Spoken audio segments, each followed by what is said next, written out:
সত্যের সাথে থাকুন, ন্যায়ের সাথে থাকুন, সৎ পথে থাকুন, শাস্ত্র স্টাডি করুন, শাস্ত্র জানুন, সঠিক তথ্যটা জানুন, সঠিক তথ্যটা সনাতন ধর্মাবলম্বী সবার মধ্যে ছড়িয়ে দেওয়ার চেষ্টা করুন। নমস্কার, হরে কৃষ্ণ বন্ধুরা। আশা করি সবাই ভালো আছেন। আমার সনাতন কথা চ্যানেলে আমি সবাইকে স্বাগত জানাচ্ছি আবারও। আজকের যে বিষয়টা, আসলে একটা বিষয় আমাকে মাঝে মধ্যে ভাবায়। আমরা তো এই কলিযুগে উদ্ধারের জন্য আমাদের তো একটা মহামন্ত্র আছে, তাই না? 16 নাম 32 অক্ষরের। সেটা তো আসলে আমরা যারা সনাতন ধর্মাবলম্বী তারা কিন্তু মোটামুটি সবাই জানি। সব থেকে গুরুত্বপূর্ণ যে বিষয়টা সেটা হচ্ছে এই যে 16 নাম 32 অক্ষর, এই 16টা নাম আছে, এই 16টা নামের যে অর্থগুলো আছে, আমরা কিন্তু প্রায় সেগুলোর অর্থ এক একজনের মুখে এক এক ভাবে শুনি। যে আসলে কোনটা সঠিক অর্থ, কোনটা ভুল অর্থ, এইটা কিন্তু আমরা মানে শাস্ত্র পড়ি না বিধায় কিন্তু আসলে প্রকৃত অর্থে ক্লিয়ারলি জানি না, বা অনেক সময় ভুল জানি, বা অনেক সময় সঠিকটাও জানতে পারি, কিন্তু আসলে মনের মধ্যে সবসময় কিন্তু একটা খেলা করে যে হুইচ ওয়ান ইজ ট্রু, কোনটা সত্য। তো আসুন সেই বিষয়টা নিয়েই আজকে এই 16 নাম 32 অক্ষরের যে হরে কৃষ্ণ কৃষ্ণ কৃষ্ণ হরে হরে, হরে রাম রাম রাম হরে হরে, এই যে হরে অর্থ কি, কৃষ্ণ অর্থ কি, রাম অর্থ কি, হরে অর্থ কি, তাই না? তো এখানে প্রথমেই আমরা দেখি যে এই 16 নাম 32 অক্ষরের মধ্যে কৃষ্ণ কথাটি কতবার আছে। দেখেন, 16 নাম 32 অক্ষরের মধ্যে কৃষ্ণ কথাটি কিন্তু আছে 4 বার। তো এই 4 বারের যে 4 কৃষ্ণ, তো 4 কৃষ্ণের অর্থ কিন্তু 4 রকমের। আমরা কিন্তু সবসময় প্রায় ভুল জেনে থাকি বা ভুল বুঝে থাকি। হোপফুলি আজকের ভিডিওটি পুরোটি দেখার পরে আপনাদের মনে এই ধরনের কনফিউশন বা সন্দেহ আশা করি আর থাকবে না। তো প্রথম যে কৃষ্ণ, হরে কৃষ্ণ, প্রথম যে কৃষ্ণ, সেই কৃষ্ণ অর্থ হচ্ছে, অর্থাৎ পরম ব্রহ্ম শ্রী গোবিন্দকে কিন্তু বোঝানো হয়েছে প্রথম কৃষ্ণ অর্থ। আর দ্বিতীয় কৃষ্ণ অর্থ বোঝানো হয়েছে বাসুদেবকে।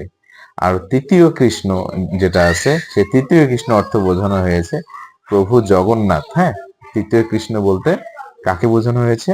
প্রভু জগন্নাথকে। আর চতুর্থ যে কৃষ্ণ, সেই কৃষ্ণ বলতে বলভদ্রকে বোঝানো হয়েছে। হ্যাঁ, তো এই যে চারটা মানে ষোলো নামের মধ্যে এই যে চারটা যে কৃষ্ণ আছে, এই কোন কোন কৃষ্ণের অর্থ কি, আশা করি আজকের পর আপনাদের এই সমস্যা হবে না।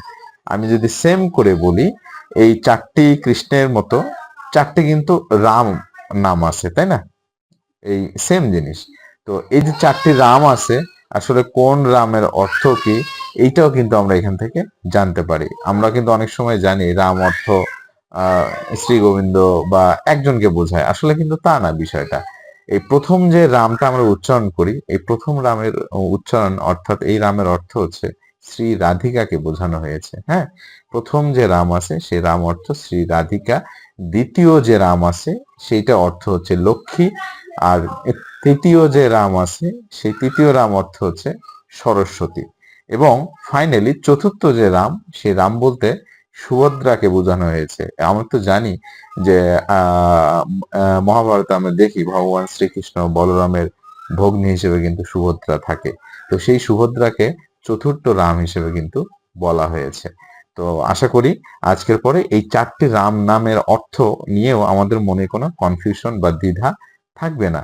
এরপরে আসি যে মানে হরে তত্ত্ব, অর্থাৎ আমরা এই 16 নাম 32 অক্ষরের মধ্যে চারটি রাম নাম, চারটি কৃষ্ণ নাম, এবং বাকি যে 8টি নাম থাকলো, এই 8টি কিন্তু হরে আছে।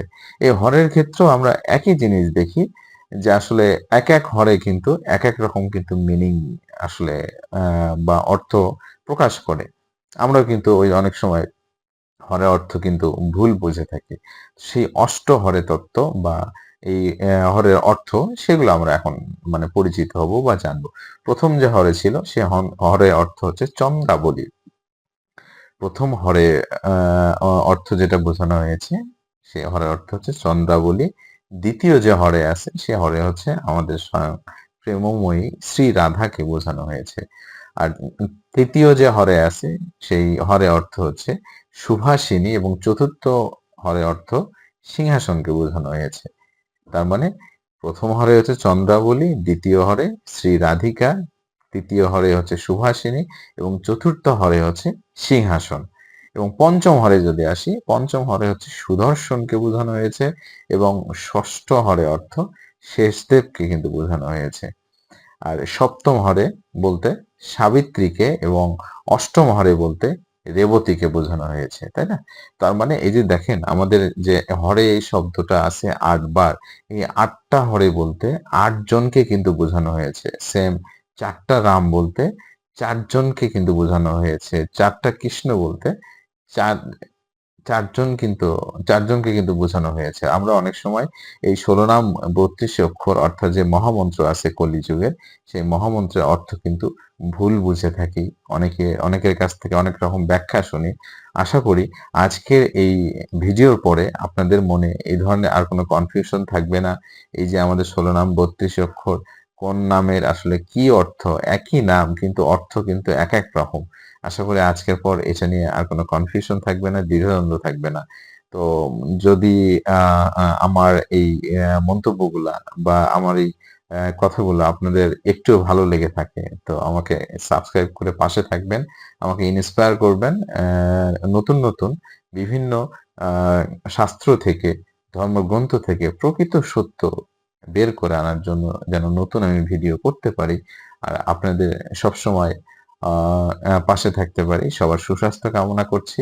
আ আর আবারও বলি, সত্যের সাথে থাকুন, ন্যায়ের সাথে থাকুন, সৎ পথে থাকুন, শাস্ত্র স্টাডি করুন, শাস্ত্র জানুন, সঠিক তথ্যটা জানুন। সঠিক তথ্যটা সনাতন ধর্মাবলম্বী সবার মধ্যে ছড়িয়ে দেওয়ার চেষ্টা করুন। ভালো থাকবেন। আপনাদের কোনো প্রশ্ন থাকলে অবশ্যই আমাকে কমেন্টস বক্সে জানাবেন। যদি আমার জানা থাকে তাহলে আমি সেটা উত্তর করার চেষ্টা করব। আর যদি জানা নাও থাকে তাহলে সেটাও আপনাকে আমি বলতে কোনো দ্বিধাবোধ করব না। তো সবাই ভালো থাকবেন। সবার সুস্বাস্থ্য কামনা করছি। ধন্যবাদ।